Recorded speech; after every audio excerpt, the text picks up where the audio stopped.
pumunta si Ramon sa kulungan para tingnan ang negosyo niya sa loob ng bilibid, hindi niya aakalaing may makikita siyang kasing kamukha ni Tanggol nang ito'y kanyang kabataan. Kaya uutosan niya ang kanyang kanang kamay na si Severino na tawagin si Tanggol para sila'y magkausap.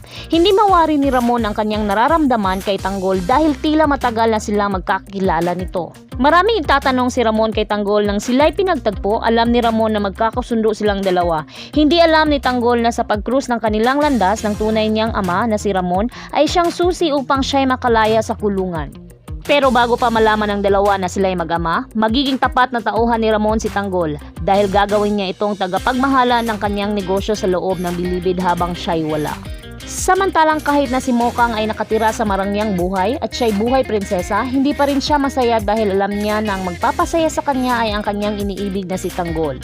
Ngunit ito'y imposible nang mangyari kasi kasal na sila ni Ramon at hindi niya pwedeng saktan si Ramon dahil malaki ang utang na loob niya rito.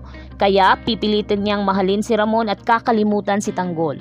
Hindi nagkulang si Ramon kay Mokang, lahat binigay at ginawa niya para mapasaya si Mokang. Ginawa niyang prinsesa si Mokang para matutunan lang siyang mahalin ito.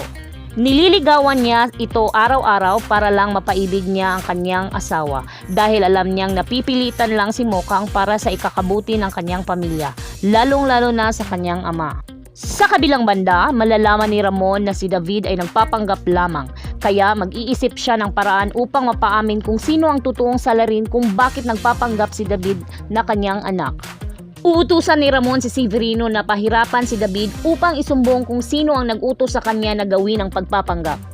Dito malalaman ni Ramon na kagagawa ng kanyang kapatid na si Olga ang lahat, kaya ipapahanap niya ito upang tapusin. Please share, like, and subscribe para lagi kang updated. Thank you for watching!